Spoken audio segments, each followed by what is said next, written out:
Okay, so this is the final session of a several-part series, kind of spread out over a period of time. And those of you that were with us in the first part, you know the topic. It's Vyasa's realization during the trance that he entered according to the instruction of his spiritual master Narada Muni. And the importance of this section is as follows. This is just review. Review for the people that were here for the earlier session, and new for you that weren't.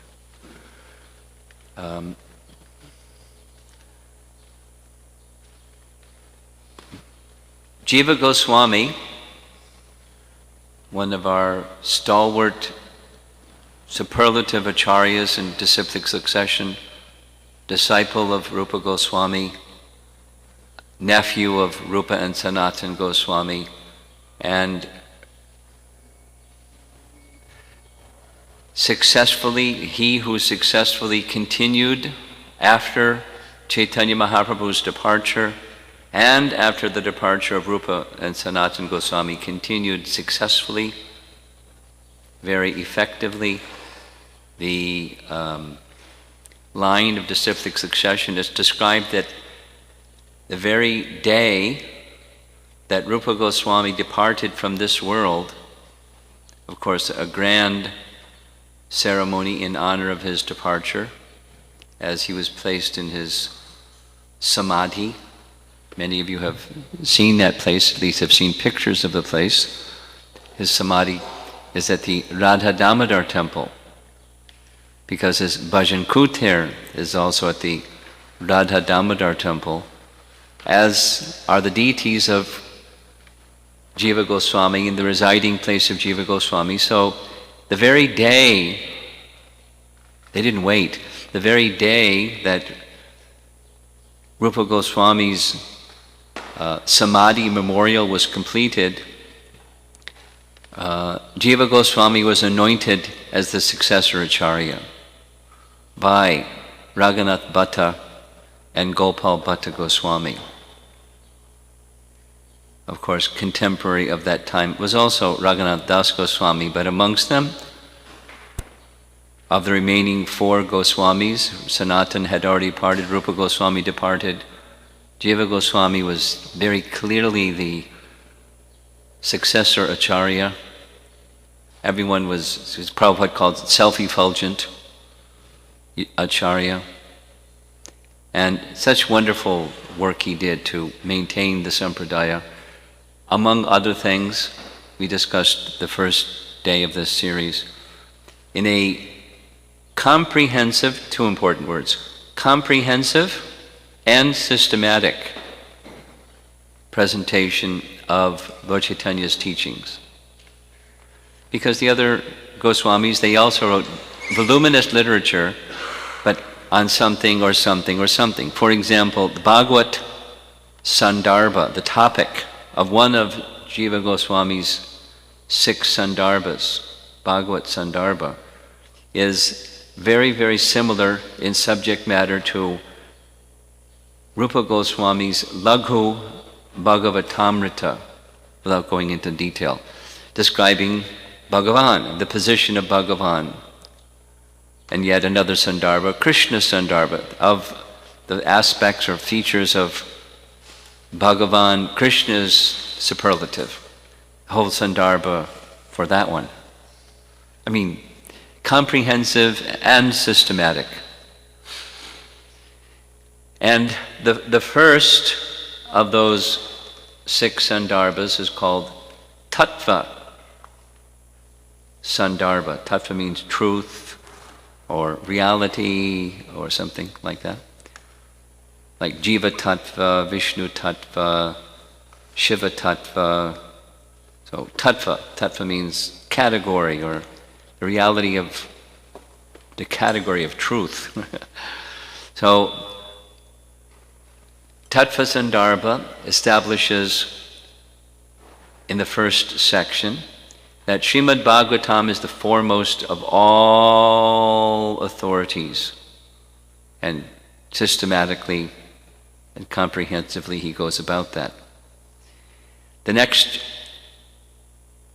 overall strategy of Jiva Goswami was to summarize Srimad Bhagavatam's message and to indicate that Srimad Bhagavatam's message is the message of Chaitanya Mahaprabhu, not the other way around, not that Sri Chaitanya Mahaprabhu's message was the message of Srimad Bhagavatam. You can say it either way, but his logic was Srimad Bhagavatam is the message of Sri Chaitanya Mahaprabhu. So, without belaboring the topic too much, there are different sections of Srimad Bhagavatam that are essences of the entire Srimad Bhagavatam. One of them you may be familiar with. There are 4 verses in the second canto that are considered the Chatur Shloki verses. We're going to touch on that today. Chatur means 4. Shloki means the 4 essential verses that summarize the entire Srimad Bhagavatam. So Jiva Goswami touches on those in his Sandarbhas. In this Sandarbha, in fact, in the second half of Tattva Sandarbha. But he spends a lot of time discussing some other verses, but these verses are the verses where Vyasadeva, under Narada's instruction, entered into a state of trance and had full realization of Krishna. So full realization of Krishna means knowledge about the relationship of all things with him. Some of you are familiar with this term, sambandha, gyan, knowledge of the relationship of all things from their source of emanation, Krishna, sambandha. Then this verse number 6 is abhideya. Abhideya means acting in that relationship,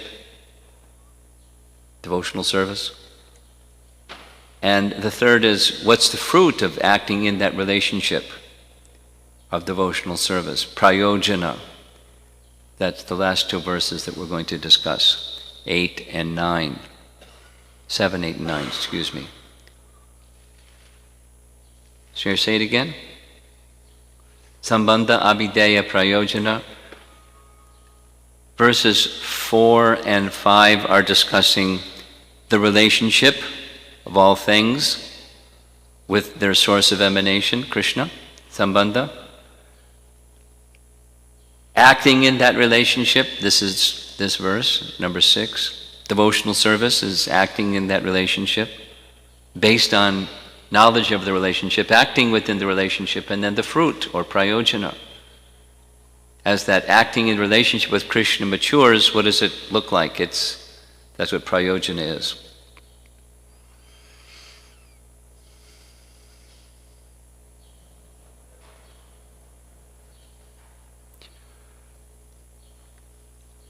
Jiva Goswami is selecting those verses because these verses are the basis as he was instructed by Narada. From these verses, write one literature. So he did. On the basis of your realization, which these verses explain, write one literature that just does one thing. What's that one thing? Only about the absolute truth and the means to achieve the absolute truth. None of the fruitive activities or mental speculation program. Leave that out. Just this one thing. So these verses hold the essence of Srimad Bhagavatam, and therefore it's in Srimad Bhagavatam presents the teachings of Lord Chaitanya.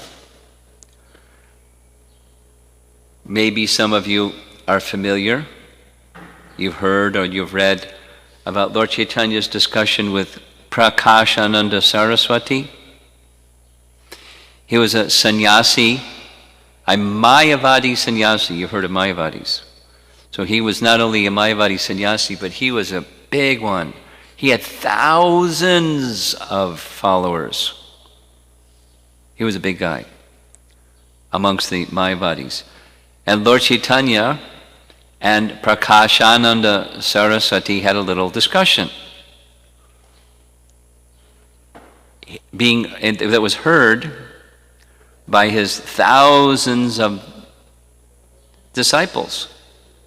I don't know if they had a loudspeaker system or how they did it so that they could all hear. But they discussed Vedanta Sutra. Vedanta Sutra. And keeping it short because of time, Lord Chaitanya explained Vedanta Sutra is very simple to understand. It has 3 parts, Sambandha, Videya, Prayojana. So, Vedanta Sutra is divided into 4 sections. The first 2 are Sambandha, the third one is Abhideya, and the fourth one is Prayojana. Guess what? Srimad Bhagavatam explains them. And guess what? It's all embedded within these little verses. So we're just doing like a zoom in on these verses because Jiva Goswami is taking us on a guided tour through what the message is, the particular language, and what the language means, and so forth. So that's what we did before this evening, and now this evening we're just doing the last 7, 8, and 9. So we're going to do a really quick review of 4, 5, and 6. So, Canto 1, Chapter 7. The first verses of before number 4 comes 1, 2, and 3. In those first 3 verses, it begins by saying, Narad had left. Vyas did what Narada has said. He was his disciple. So, Vyasadeva went to the sacred river, took his bath, touched water for purification, sat down on the bank of the sacred river, and fixed his mind in complete absorption, in trance, samadhi, upon the personality of Godhead. And if you can remember the verses well enough as I recite them, we're going to just recite the first 2 verses, and then we can read together verse number 6. If you know the verse, you can say it with me. Text number 4. Bhakti yogena manasi samyak pranihate male apashyat purusham purnam mayam cha tad apashrayam. So, the first 2 lines, Bhakti yogena manasi samyak pranihate male, says what Vyasadeva did. He fixed his mind samyak, completely, in trance, in devotion. Bhakti, yogena. Manasi, samyak. Samyak means complete. Pranihate. Perfectly engaged and fixed his mind upon. Amale means without contamination. Pure. Pure devotional trance. That's the first 2 lines. And then here was his realization.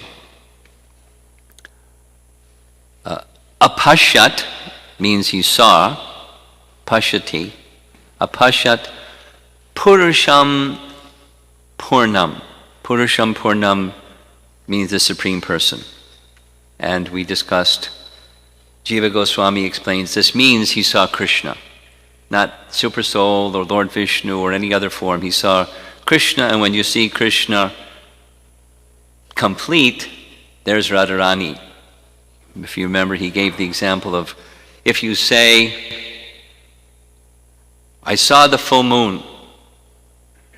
So there wasn't a full moon last night, but if I saw the full moon last night, means, it implies you saw the halo of the moon. You can't see a full moon without seeing the halo of it's implied. You don't have to say, and by the way, I also saw the halo of the moon. So similarly, Jiva Goswami says, Apashat Purusham Purna means he saw the whole spiritual world. Radha, Krishna, the whole abode, Goloka Vrindavan, he saw the whole thing. The cows and the peacocks and the trees and the river Jamuna and Govardhan Hill. He saw everything. Because the Lord and his abode are none different. So he saw everything. Pashat Purusham Purnam. And then he also saw the external energy. Mayam Cha. He saw the feature of the illusory energy. The internal potency, the external potency, the Supreme Person and all of his loving associates in the spiritual world. That Maya was Mayam Cha Tad Apashrayam. Ashraya means shelter. It was under his shelter. Specifically, it's translated and explained by our acharyas, under his full control, standing behind the Lord, because he had Maya get out of the way so Vyas can see. So he saw. Maya was there. So that's verse 4, in a really simple rendering. Then text number 5. Yaya samohito jiva atmanam trigunatmakam paropi manute artam tatkritam chabi padyate. So there's another missing element, that's the living entity. So there's God, there's external potency, internal potency in the living entity. And he saw how that Maya is sammohito jiva, is bewildering the living entity. Yaya sammohito jiva atmanam trigunatmakam. Although the living entity is soul, is spirit, unfortunately the bewildered state, the living entity thinks they're not spirit. Instead, they think they're a product of the three modes of nature, this body, under the influence of Maya. We think like that. Yaya samohito jiva atmanam trigunatmakam paropi. Para means transcendental, like para prakriti, spiritual potency. Paropi, although paropi manyate anartam. We know that anartha is. We are very familiar with anarthas. Anarthas are undesirable. There's artha and anartha, undesirable contaminations of heart.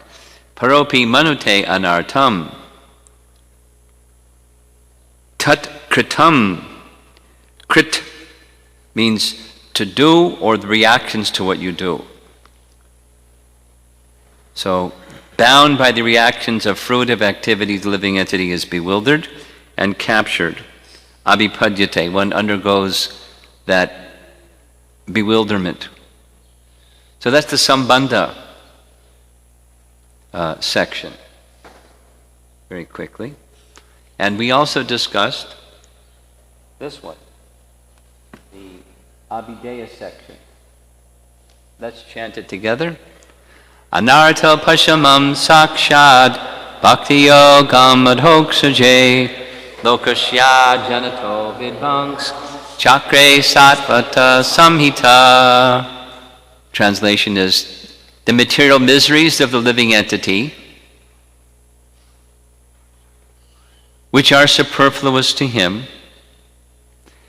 can be directly mitigated by the linking process of devotional service, bhakti yoga.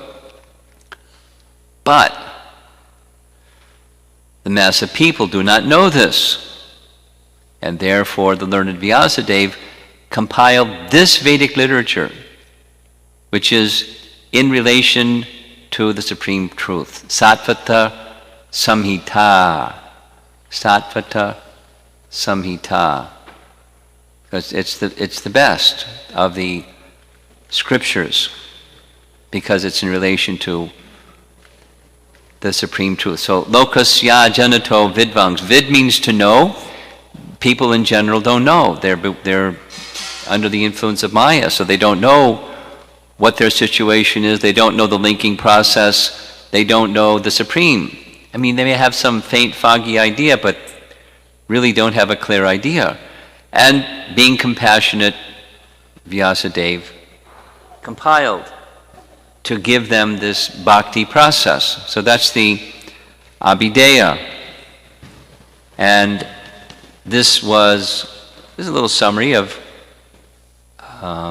what Jiva Goswami writes. He's describing the sadhana aspect, the practicing aspect of devotional service, where anartha upasamam sakshat, the eradication of anarthas is being presented. And he specifically says this is describing the sadhana bhakti process. Why? Rather than the bhakti process, because for the sadhana stage one needs instructions. So Vyasa is giving instructions for people who need instructions. It's not describing the prema bhakti stage because one doesn't require that. At least, how to engage in eradication of anarthas. Pure devotees don't require that. They still have someone guiding them in spiritual life. Prabhupada explains that's always the case. Even in the spiritual world, the gopis have their senior gopi that they receive guidance from, but doesn't require instructions in the practice of bhakti. And very important point for those of us that are sadhakas, when sadhana bhakti matures, it becomes prema bhakti. And here's his explanation with different scriptural references, which I don't need to repeat, but from Krishna's instructions to Uddhava, 11th canto, chapter 20, that loving devotional service is achieved through sadhana bhakti. Prema bhakti manifests from sadhana bhakti. And he gives another reading that sadhana bhakti cures the contaminations of material suffering, whereas in the stage of prema bhakti, or pure love of God, even more so, the tendency, the capacity, the susceptibility to bewilderment, and our dear friend false ego, that's also gone in the prema bhakti stage. So now we're moving along to the final section. Let us chant together.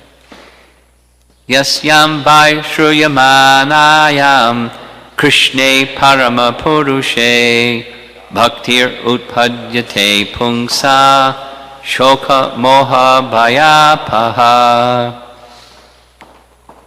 I'll translate. Simply by giving oral reception to this Vedic literature, simply by giving oral reception to this Vedic literature, the feeling for loving devotional service to Lord Krishna, the Supreme Personality of Godhead, sprouts up at once to extinguish the fire of lamentation, illusion, and fearfulness. Those of you that are familiar with Rupa Goswami's teachings, let's say Nectar Devotion, let's say Chapter 1 of Nectar Devotion. What's the title of Chapter 1, Nectar Devotion? Characteristics of Pure Devotional Service. There's 6. And of the 6, the first 2 are described here, or at least one of the 2, Kleshagni, the eradication of miseries. Just by the process of sadhana bhakti, eradication of miseries, according to this verse, sprouts up at once. At least like a flame to engulf, the fuel of our material karmas and miseries and sufferings and fear and lamentation and all that stuff that we're too familiar with. when properly practiced, just this one thing, what we're doing right now, giving oral reception to Bhagavatam. This is a Bhagavatam verse.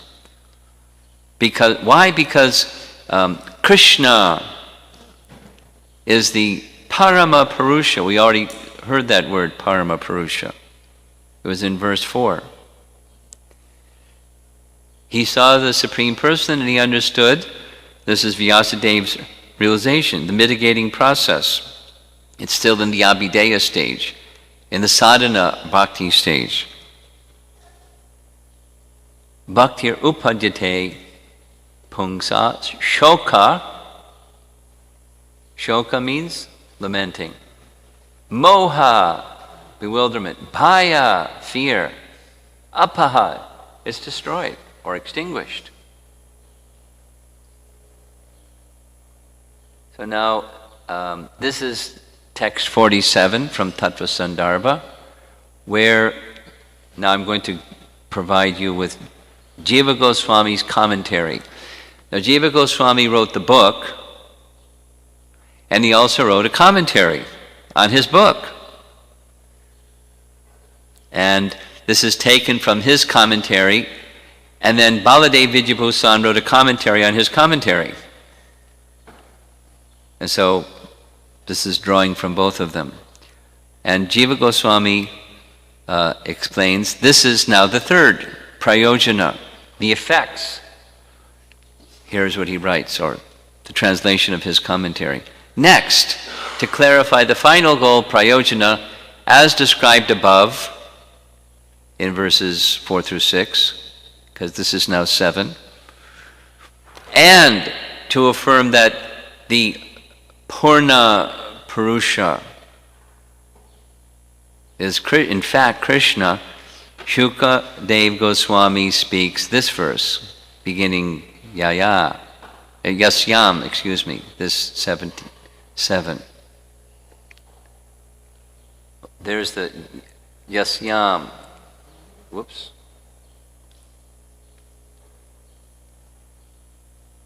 And that's also supposed to read Yasyam, it does. While describing the effects of hearing Srimad Bhagavatam, in this verse, Sutta reveals another of Srila Vyasadeva's realizations. What's that? In this verse, the word bhakti refers to pure love of Godhead. Why is that?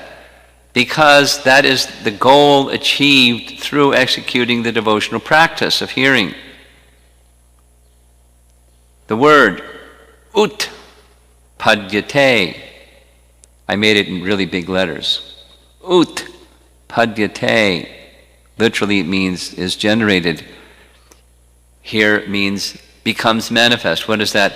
The seed of bhakti is already within, and hearing and chanting makes the mature stage manifest. Yes?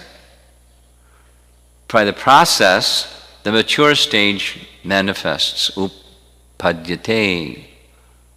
And the manifestation of pure love of Godhead is shoka, moha, bhaya, paha, which is lamentation, illusion, and fear destroyed. The implication being that even their subtle remnants are destroyed. So now, you who are a little more familiar with Bhagavad Gita, where in Bhagavad Gita does Krishna teach the same thing? It's one of the Chatur Shloki verses of Bhagavad Gita. I'll narrow it down a bunch. Which one?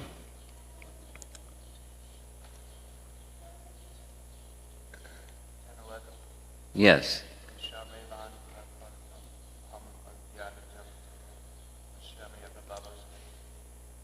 Jnana dipena bhasvata.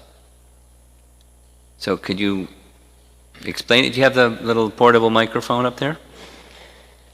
Can you do your best to just summarize what that, how this is explained by Krishna in Bhagavad Gita? How what Krishna says in Bhagavad Gita is the same as this.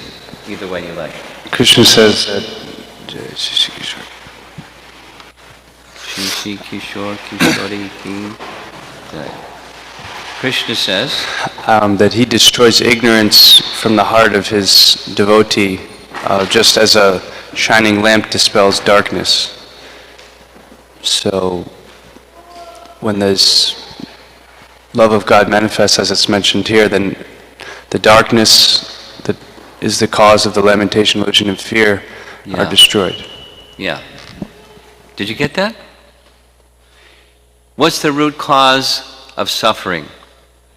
Ignorance.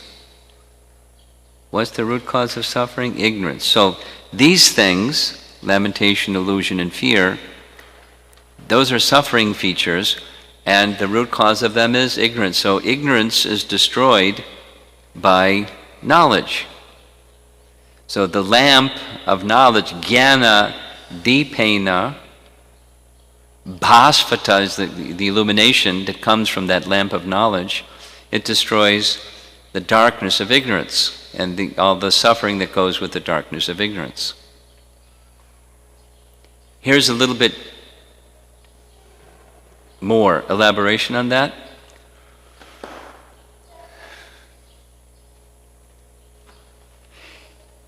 Arjuna has a doubt. A good one. Supposing all of these wonderful things that you said in the previous verses about Sambandha and Abhideya are true, and when one engages in this process, one derives great happiness and satisfaction discussing Krishna Katha like this. But what about the fact that we've been engaged in material existence since time immemorial? There's a residual tendency to go back and do it again. Material activity. You know, whether you bloop and go and do it or just kind of hang out and pretend on the side and do it. Just, illusion or nonsense or deviation from the happiness of Krishna program. What about that tendency? It's something like, an example is given. Supposing there's some really rotten something or other. You go and clean up the rotten mess of so that's something or other. And you go back and you even like do the disinfectant and it's all clean. There's still a bad smell in the air. Somebody vomits. You clean it up. It still smells bad. You get the idea. So what about that bad smell? That tendency to do it again. Lingering residual tendency. What about that? That's Arjuna's doubt, and Krishna's answer is he takes care of that. The residual tendency, till there's nothing left. Even subtle remnants of such tendency are eradicated by Krishna. And to support this, Jiva Goswami adds that Rishabdev in his teachings from the 5th canto Bhagavatam says the same to his sons. These are first verses of chapter 5, canto 5 are really nice verses.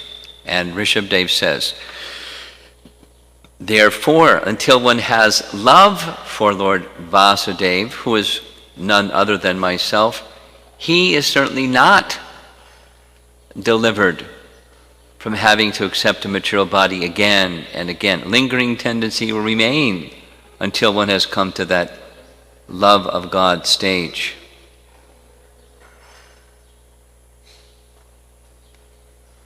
So we must come to that love of God stage, and there's a means. The previous verse has described it, the hearing of the messages of the Srimad Bhagavatam specifically. So this is text 47. And one other comment on this text number 177, is that Parama Purushe means the form of Krishna. It's the same as the Purna Purusha mentioned in verse 4. Which form is being spoken about? Krishna. To this, Shuta Goswami replies, Krishna, in other words, for those whose hearts are enriched with thousands of scriptural statements such as Krishnastu Bhagavan Swayam, etc. And for those who are attracted to his glories and fame by hearing through a bona fide disciplic succession, as soon as they hear his name, their minds are filled with his presence. Is that what happens when you chant japa every morning? Well, that says we're not at the pure stage yet, love of God stage, but that's what happens in the love of God stage. As soon as such persons chant the first syllable of his name while uttering his mantra, from Krishna's side, the Lord's attention is also drawn to such a chanter. That is the form denoted by the word Krishna in this verse 177. We'll go back to what 177 says. Yasyam vai shruyamanayam Krishne parama purushe. So he's being very specific here. He's giving the prayojana, the standard of love of God, so that we know what the goal is, what that standard is. This is confirmed by the author of Nama Kaumudi, translating the conventional meaning of the name of Krishna. Meanings, he gives three. One who is black like a tamal tree, or he who was breastfed by Mother Yashoda, and the Supreme Brahman. Now, the Supreme Brahman doesn't mean the impersonal Brahman, it's the basis of the impersonal Brahman, just as Krishna says in chapter 14, Bhagavad Gita. He is the Pratishta of Brahman, so he's the Supreme Brahman. Okay, so that's 177. Now here comes 178. Whoops. Let us chant together. Sa samahitam bhagavatim kritvanu kramya chatmajam sokam apayapam asha nivriti niratam muni. The great sage Vyasadeva, after compiling Srimad Bhagavatam and revising it, taught it to his own son, Sri Shukadeva Goswami, who was already engaged in self-realization. So this is giving now chronology. He realized it, then he compiled it, and then he taught it. And who did he teach it to? He taught it to his own son.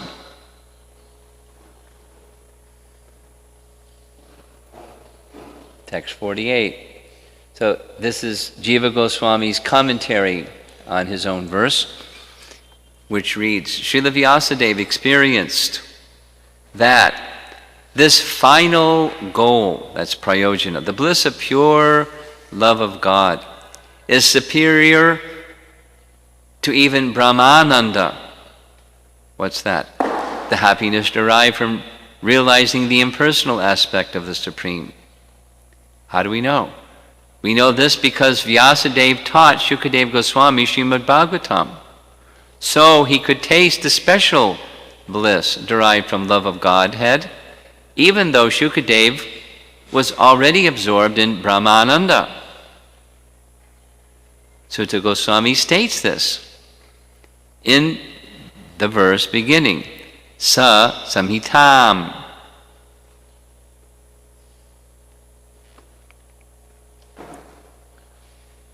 In this verse, the phrase Kritvanu Kramya, this is technical, so listen carefully, which means after compiling and revising, indicate that Vyasadeva first, this is chronology, he first wrote Srimad Bhagavatam in an abbreviated form, that's those 4 verses, and that later on, after being instructed by Sri Narada Muni, he expanded and rearranged it. This is Kritvānukramya, after compiling and revising. Thus, two apparently contradictory statements are reconciled. Here's one. In this Srimad Bhagavatam, earlier, it says that the Bhagavatam was composed after Mahabharata, along with the other 17 Puranas. But that was just the synopsis form, the 4 verses. And then the second, the contradictory one, found in Skanda Purana that says that the Mahabharata was compiled after the 18 Puranas. You got the contradiction? No? There's a chronology. Before chapter 7 is chapter 6, very logically. In chapter 6, actually it's in chapter 5, it describes the manifesting of Srimad Bhagavatam and manifesting of all the Vedas. So Vyasadeva looked into the future. He's able to see the future, and he saw Kali Yuga, and he understood this is going to be a very difficult time for the living entities, and so I will make it easier for them. I'll compile the Vedas in a written form, and I'll divide them. So he divided them into 4 and entrusted each of these sections to different persons who are his disciples. And then he compiled the Puranas and the Itihasas. In the Skanda Purana, it says he compiled Mahabharata after the Puranas. So Mahabharata is in the category of Itihasa. But what does Itihasa mean? You don't have any idea what Itihasa means. Itihasa is a particular type of history. Mahabharata is a history. And it's a particular type of history, like you've heard of Ramayana, the story of Lord Ramachandra's life.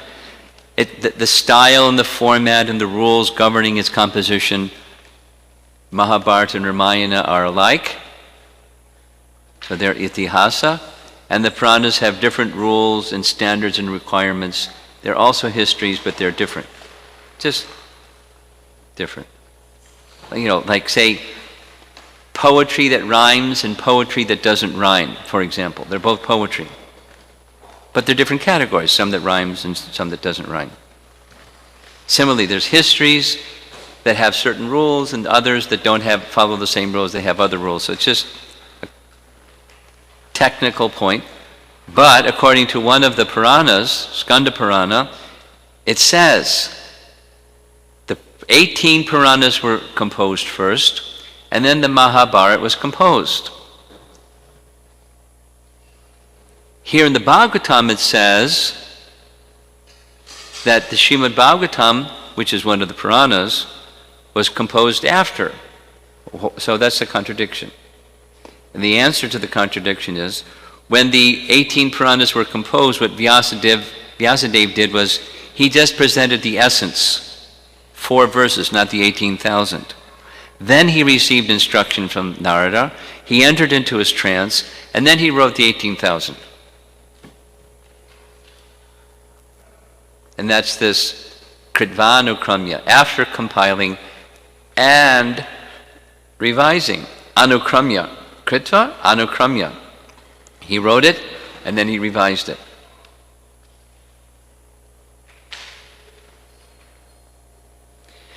And in the verse, there's this word, nivritti, nirata. Nivritti. What does nivritti mean? Anyone can say? What does nivritti mean? Huh? Removal. Like anartha nivritti, right? Eradication. The path of nivritti is the path of the Srimad Bhagavatam, which is the gradual reduction of implication in matter. There's another kind, gradual increase of implication in matter, pravritti, where people do rituals, karmakanda rituals, so they get more stuff and better variety of stuff and prosper and enjoy stuff. That's the pravritti. Nivritti is the path of devotion, reducing material involvement. Nivritti mark. It's explained in the first purport of the entire Srimad Bhagavatam. So the word nivritti nirata, or attached to renunciation, describing Shukadev, implies that because Shukadev was already Brahman realized, even before he came in contact with Srimad Bhagavatam, he was complete in his renunciation. And after hearing Srimad Bhagavatam, he didn't go back to sense gratification. He just went further in devotion, not back into sense gratification. Nivritti nirata. And here's a picture of Jaimini. I'm going to read to you something that's... now the book that I'm reading, this is the BBT version or translation of Tattva Sandarbha by Jiva Goswami, and it's Gopi Pranadhana Prabhu's commentary. His commentary, as I mentioned, it's based on Sarva Samvadani, is the name of Jiva Goswami's commentary. He wrote the book, and then he wrote a commentary on his book, Sarva Samvadani. So from Sarva Samvadani, and then Baladev Vidyabhusan's commentary on his commentary. We're going to hear some things. So that what Jiva Goswami wants to say in the verses becomes illumined. So here we go.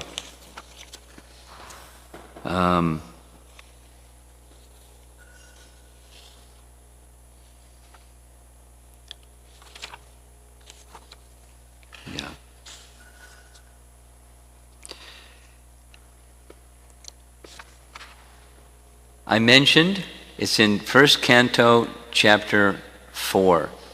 So in the first three chapters of canto 3, the whole of the Bhagavatam is summarized. How is it summarized? The first chapter is there are 6 questions asked by the sages of Sutta Goswami. And then the other 2, chapters 2 and 3, is the answers to those 6 questions. They want like a synopsis of the entire Srimad Bhagavatam that Sutta heard from Shukadev. So after hearing that synopsis and hearing the final question was, now that Krishna has departed, where have religious principles taken shelter? That was the question. And nearly the last verse of chapter 3 is, religious principles have taken shelter in this Srimad Bhagavatam, which is as brilliant as the sun. You've heard that phrase. It's a very, very beautiful poetic verse. Cooling as the moon, as brilliant as the sun, appearing after the sun sets, that's Krishna's departure, this brilliant as the sun, Srimad Bhagavatam appears, which is none different than Krishna. Religious principles take shelter there. Take shelter of Srimad Bhagavatam, you're protected by religious principles. So the sages go, woo, can you describe the appearance of Srimad Bhagavatam? And Sutta says, sure. That's chapter 4. So Vyas looked into the future, saw Kali Yuga, understood the difficulty, I've already mentioned this, and then he decided to do something which was make the Vedas more accessible. So I'm just going to read from Canto 1, Chapter 4, verses 21 and 22. After the Vedas were divided into 4 divisions, Paila Rishi became the professor of Rig Veda, Jaimini, who you see pictured here, the professor of Sama Veda, and Vaishampayana alone became glorified by the Yajur Veda. The sage Sumantu who was very devotedly engaged and entrusted with the Atharva Veda, and Sutta's father, who was Sutta Goswami's father's name? Romaharshana, was entrusted with the Puranas and historical records. That's the translation of those 2 verses from chapter 4. So he divided the Vedas and entrusted the Vedas into different disciples, and then they in turn had assistants, and their responsibility was to preserve and to further subdivide and to organize and nicely look after those 4 Vedas. So I'm just going to read the next paragraph. These rishis were all highly qualified. Some, like Jaimini, wrote philosophical sutras on their own. So to make commentary on the Samaveda, which he was entrusted with, he wrote some sutras to help encapsulate the message of the Samaveda. Vaishampayana, if you can recall, he was in charge of the Yajurveda. He's mentioned several times just in this Tattva Sandarbha, by the way. So, Vaishampayana recited the entire Mahabharata in the court of King Janamejaya. Who was King Janamejaya? The son of Maharaj Parikshit. So after the Pandavas was Maharaj Parikshit. After Maharaj Parikshit was Janamejaya. So Vaishampayana recited the entire Mahabharata in the court of Janamejaya. Why? Because it's about his ancestors, his grandparents, great-grandparents, actually. Very glorious Pandavas, so he wanted to hear about them. Vaishampayana obliged him. Although Vaishampayana was in charge of the Atharva Veda, the Yajur Veda, he was certainly familiar with Mahabharata. However, Vyasadeva was concerned. This Srimad Bhagavatam is very special. So he didn't give it to these Jaimini or Vaishampayana, and you'll see some reason in terms of Jaimini, why not? He gave it to Shukadeva Goswami, not just because he was his son. Shukadeva is exceptionally qualified. Exceptionally qualified. That's presented in the Tattva Sandarbha earlier section. It is said that once Vyasadeva was dictating various verses to Jaimini. When Vyasadeva came to one verse from the 9th canto of the Srimad Bhagavatam, Jaimini hesitated to write it down. Here's the verse. Matra sra duhitra va. You've heard Prabhupada quote that verse, haven't we? One should not allow oneself to sit on the same seat, even with one's own mother, sister, or daughter. For the senses are so strong that even though one is very advanced in knowledge, he may be attracted by sex. Jaimini didn't want to write it down. He apologized, but he couldn't agree with Vyasadeva, what he said. That a self-realized sage might become agitated by the mere physical presence of a woman. Srila Vyasadeva simply smiled, and by his mystic power, suddenly he turned himself into a young woman. Guess what happened? Jaimini went, woo, woo. Jaimini, attracted against his will, found himself trying to embrace the woman, who just as suddenly turned herself back into the not very attractive old sage. So, Vyasadeva could understand, Jaimini's a nice devotee, but, he can't properly represent this Srimad Bhagavatam. But, the phrase, from the verse was nivritti, niratam, already engaged in self-realization. He was, perfect. Even before he heard Srimad Bhagavatam, what to speak of after he heard Srimad Bhagavatam. Now I'll tell a little story, we have a little bit of time. In Tattva Sandarbha, there's Jiva Goswami deals with some of the prevalent philosophical or the contemporary philosophers' conceptions. They're not so prevalent today, but they were at the time, where names of the scriptures were named after people, like Matsya Purana or Kurma Purana or something like that. These are names of the Supreme Lord, but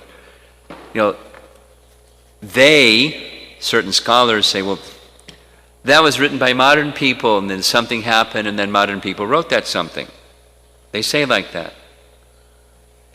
And to reply, to counter that idea, said no, they're actually eternal, as there's many scriptural references that say this. They originally come from the Supreme Lord, as the Vedas do, the supplementary portion, the Puranas. Although they're histories, they come from the Supreme Lord. So it's like history before it happens. Like Vyasadeva, it's like Valmiki. He wrote Ramayana in a whole yuga before Ram even appeared. And then Ram did what Ramayana said. How's that possible? Because the pastimes are eternal and he had the capacity to realize eternal pastimes. How is that possible? Because of his purity. They were revealed to him, and then he wrote them down. And then they happened, because they're eternal. Eternal means they're sometimes manifest, sometimes not manifest. So there's this, one of the 4 examples which he gives in his Sarva Samvadani is this description of the Taittiriya Upanishad. Some of you have heard Taittiriya Upanishad. It's one of the principal, very highly esteemed Upanishads. But it's given the name Taittiriya from an historical event. What's that? The historical event was Vaishampayana was entrusted with the Yajur Veda by Vyas. We just read the verse from Srimad Bhagavatam. And Vaishampayana, he had some people assisting him. And at the moment it's escaping me, the name of one of the persons who was assisting him, they were taking too long. One of his students, Vaishampayana's students, came and said, these other assistants of yours, they're incompetent.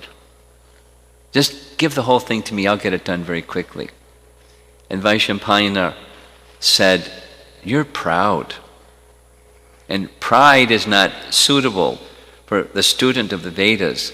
So get out of here. You're dismissed. And before you go, leave behind all the Vedas, the Yajur Veda that you have received. So his student vomited all the Vedas that he received and he left.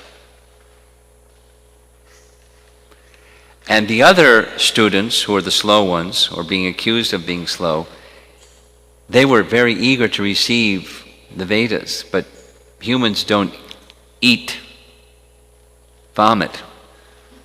So they transformed themselves into partridges, which in Sanskrit is something close to taitras or something like that.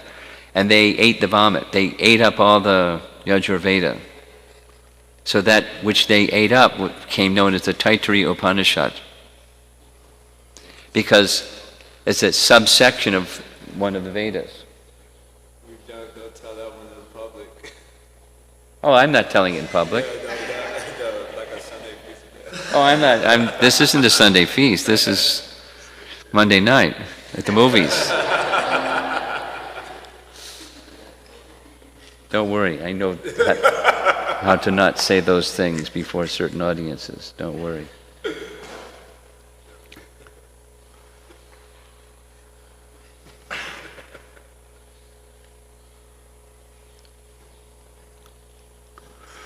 So that's some indication. So what happened? Do you recall that the student of his, Krishna, the student of Vaishampayana became upset because he felt that he was he had been dismissed in a fit of anger, and it was inappropriate. He wasn't deserving of that punishment. So that student, whose name I can't remember, he approached Surya Narayan and requested, because in the heavenly planets, the knowledge, the number of verses of the Mahabharata and the volumes of the Vedas are much larger, and so he received even more of the Yajurveda than Vaishampayana had received. He was a little proud, this fellow. Forget his name. And the followers of Vaishampayana, by the way, were given by a certain name. Again, my memory is poor. But they had undergone some particular prescribed austerities for eradicating for their teacher the sin of killing a brahmana. So what am I doing to describe all this? Jaimini and Vaishampayana, although they were in charge of the four Vedas, they weren't fit, in Vyasadev's estimation, to be in charge of Srimad Bhagavatam. That's the reason for narrating all this. And even the other Puranas, what happened to Ramaharshan Sutta? He got kusagrased by Balaram because he didn't respect the Supreme Personality of Godhead when the Supreme Personality of Godhead came before him. And he understood, you're not qualified to speak the Puranas. Finished. The glory of Shukadeva Goswami is very important. There's more described in Tattva Sandarbha, and this is just touching on it in one of the verses of Vyasadev's realization. Okay? And if you weren't confused, consider yourself fortunate. So now this is the last verse we're going to discuss. We chant together. Savai nivritti nirataha sarvatropeksha ko muni kasyava brahmatim etam atmarama samabhyasat. Translation. Sri Shonaka asked Sutta Goswami, Sri Shukadeva Goswami was already on the path of self-realization, and thus he was pleased with his own self. So why did he take the trouble to undergo the study of such a vast literature? So the color coding helps you understand which words go with which translation words. Nivritti nirataha, similar to the previous message, was he was already on the path of self-realization. He was fully renounced. He was Brahman realized. He was already there. Why did he need to do something? Because he was already there. Why did he go study books, study teachings? He was already on the path of self-realization. Atmarama. He didn't need anything outside of himself, so why did he go outside of himself? And the following verses one of the most famous verses in the entire Srimad Bhagavatam, which we'll let Jai Jagannath discuss one day if he wants to. It's the verse, there's a whole chapter in Chaitanya Charitamrita where Lord Chaitanya instructs Sarvabhauma Bhattacharya and later instructs Sanatana Goswami on the meaning of the Atmarama verse. Very wonderful verse. But I want to get the word for word.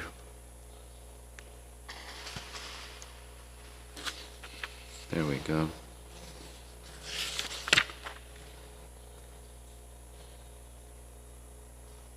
Sarvatra upekshaka. Sarvatra means in every respect, and upekshaka means indifferent. So he wasn't attracted to anything material. So why did he go study a book? Because generally people study a book because they want something. And generally they want something material. They study books to get something material. So he's already there. Why do you have to go study something? Why did he take that trouble? It wasn't trouble, it was ecstasy, because it was the verse then, Atmaramas cha munayo, the persons who are even in Shukadeva Goswami's position, or anyone that's like a Mahabhagavata, great personality, they like Srimad Bhagavatam too. Why? Because it's transcendental, it's not material. They're not attracted. Nivriti nirataha. They're not interested in anything material, but they are interested in something spiritual. And Srimad Bhagavatam is that, fully spiritual literature. No tinge, which is exactly, goes circling back to why Vyasadeva was feeling despondent after compiling all the Vedas, because he had put all that material stuff, how to fulfill material desires, how to engage in fruitive activities in a religious way so people can feel satisfied materially, but not sufficient emphasis upon this. So he compiled such a literature and he taught it to Shukadeva Goswami, and Shukadeva Goswami was eager,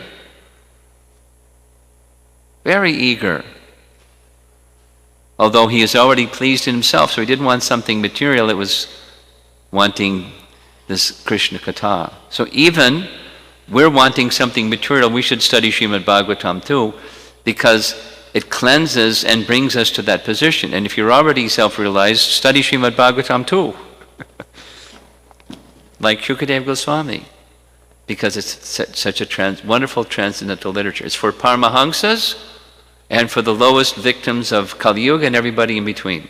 It's for everybody. Read Srimad Bhagavatam. Ki Jai. Any discussion or comments or anything? You have something? There are many statements that have been popularized in ISKCON, such as, hang on to Srila Prabhupada's dhoti, he'll take you back. Or Prabhupada said in one letter, I think, if you distribute books into the end of your life, then Mahaprabhu will personally come and drag you back home, back to Godhead. And there's distribute books. Distribute books, and we learned these things when I was trained on book distribution and so Sure. on. There are many such statements like this from Srila Prabhupada. If you become only 50% Krishna conscious, then I'll take you back. So many statements. Here we're hearing the message of without priti niryavama namuchita, you're not going to be freed from material bodies. And similar messages. One does sadhana bhakti to manifest prema, and then after prema one goes back to the spiritual world. So I guess, what's the reconciliation of these two sorts of realities? Do we really need to get prema? And if not, if it's just as easy as hanging on the Prabhupada's dhoti, whatever that means, then... Well, hanging on to, what does it mean? That's a good question. What does it mean? If he's going to that position, then hang on. Just come to the stage that he is by following him. That's my understanding of what hanging on to his dhoti means.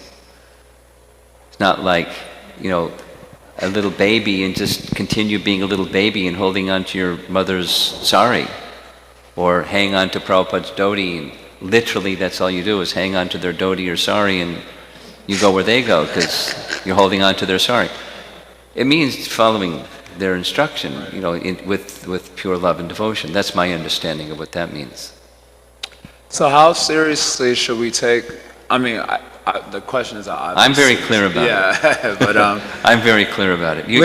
The teaching says 10%. Yeah.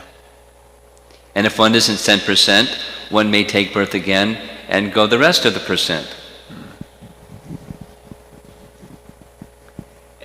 There may be some special dispensation. There may be, there may not be. Generally, 10%. There may be some special dispensation. It's something like, here's another, take the big picture of Prabhupada's teachings, and it's quite clear. The big picture is it possible that one can achieve perfection just by mercy? Is Kripa Shakti a real possibility? Yes. So, okay, it's a real possibility. Okay, I'll just wait for Kripa Shakti. Prabhupada said, no. It's like you may get an honorary degree from Oxford University, but generally that's not what happens. Generally, you enroll in the university and take the exams and get accepted, and then take the exams and pass the courses, and then you may get your degree. Yes, is it possible? Exceptional cases for an honorary degree. My God, Elton John got an honorary degree from Oxford University. So, any beast could get an honorary degree. But that's not common. So what we need to do is hold on to the dhoti or get special mercy, is to be able to follow properly and become 10% fixed in unalloyed love for Krishna and nothing else. Nothing else. That's holding on to the dhoti.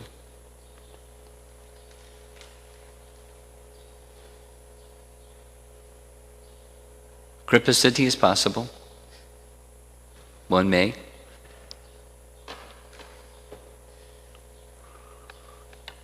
Something else?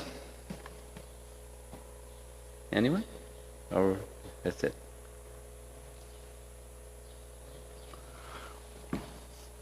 Anything over here? Okay, Srila Prabhupada ki jai. Something over here? You have something? Mukunda? Hare Krishna. Maharaj, a few days ago, Jai Jagannath Prabhu was reading to us from Vishwanath Chakravarti Thakur's commentary on the 10th canto, and he was talking about, he was reading the pastime of Krishna being born, but it was in connection to a topic we were discussing, and it was talking about how it was comparing how Krishna enters the womb, after the first 6 babies have been killed. Okay. And the 6 babies represent the objects of the senses, and then Krishna represents bhav or prema. So then I think, correct me if I'm wrong, I think it was saying that a fear of material existence has to be brought about before that can be done. Was that right? The fear of the 6 enemies. A fear of material existence. Yes. Of the material world has to Yes. be there before we can get rid of the objects. Yeah. I don't know. I didn't really want to ask this question necessarily, but I was just thinking about it, like how to get the fear, because I don't feel like I have a healthy fear. Well, there's by hearing, by observing, or by experiencing. Which one would you like?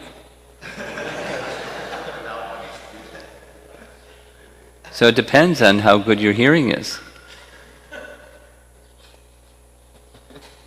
And that also, part of it has to do with how well you have practiced before you hear, or the excessive incremental improvement in the quality of hearing, but it also has to do with your eagerness for the object. And the two relate, the quality of one's hearing and the eagerness for the object. Now, Devahuti, for example, and Kardama Muni, they were pure. But still they underwent, long period of purification before they had. So, and Vyasadeva and Devaki, anyway, there's so many descriptions of what their prior qualification was. But then, fear of material existence. It's not a mundane, it's a transcendental. It's,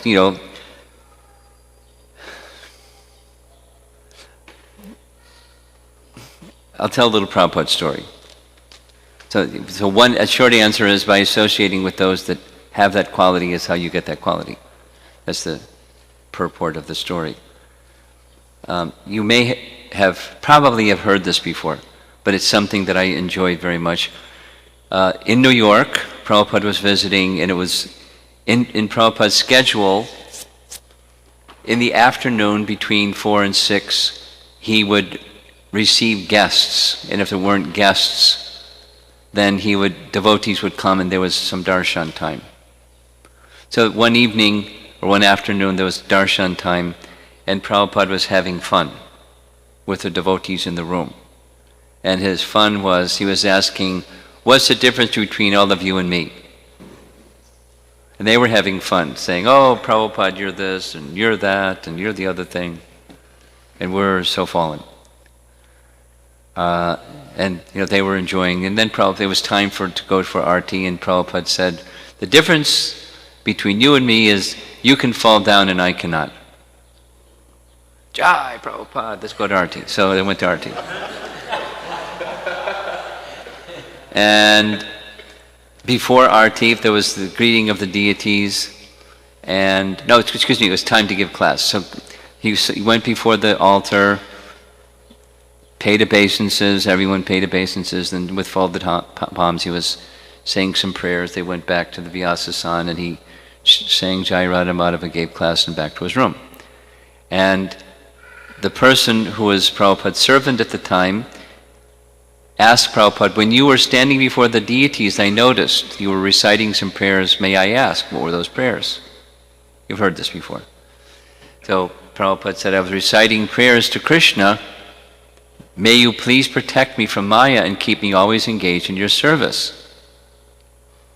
And then the devotee said, but Prabhupada, you said the difference between you and us is we can fall down and you cannot. He said, now you know why. Because I'm always praying. So it's fear, not in trembling kind of fear, but having a healthy respect of not getting close. It's something like this verse that says, although the Jaimini didn't like, that although one may be a very elevated soul, one doesn't flirt with Maya. You don't go and take risks and then become susceptible to Maya.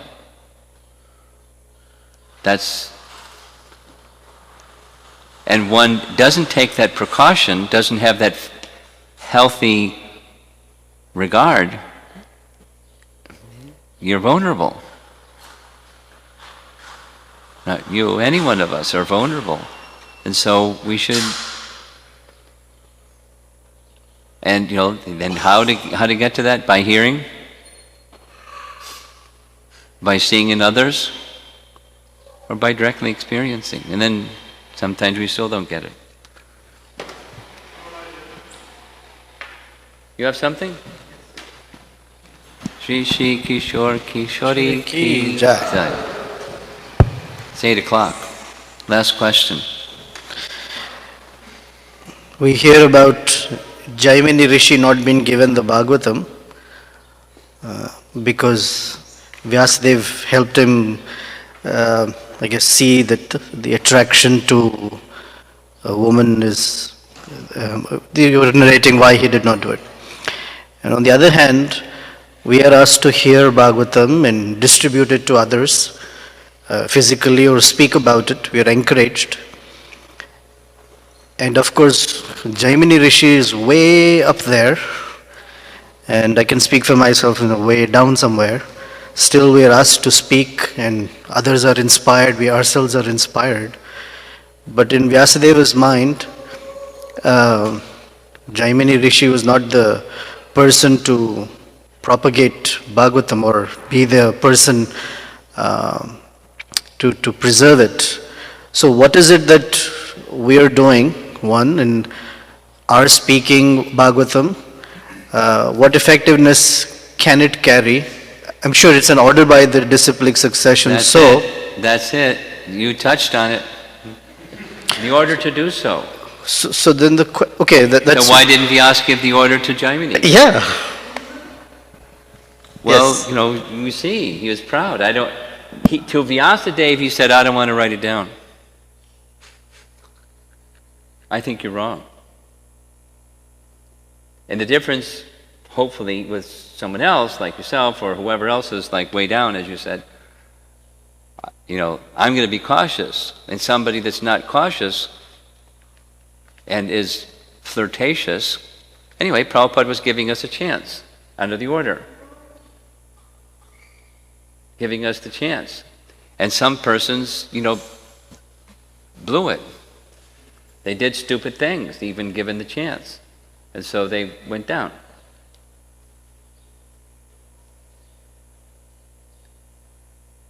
I'm not vulnerable. I can take chances or doesn't apply to me. Bhagavatam doesn't apply to me because I'm above it. There's a big difference. Big. I mean, it's small but big. We're not qualified to study the Vedas like Jaimini. We're qualified to speak Bhagavatam because Prabhupada is giving us a chance for purification. Anyway. So when we're in service under order, it's like when there's this one of the vigorous topics about taking the position of spiritual master is on my order. So where's the order? Some persons whose name and category we won't mention, where's the order? And without the order, then taking that position is presumptuous.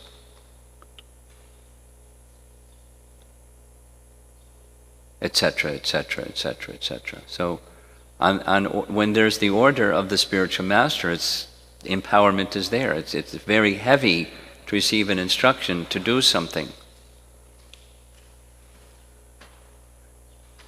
That's the empowerment, or at least the opportunity, the potential within the instruction to do so. Everything needed. The one who has faith in the instructor and the instructions from the instructor, everything is there, even we're not qualified. It's the elevator method as opposed to the staircase method, which in the case of the Karma Kanda rituals which Jaimini was in charge of is one of those. Okay. We're done. Srila Prabhupada ki jai.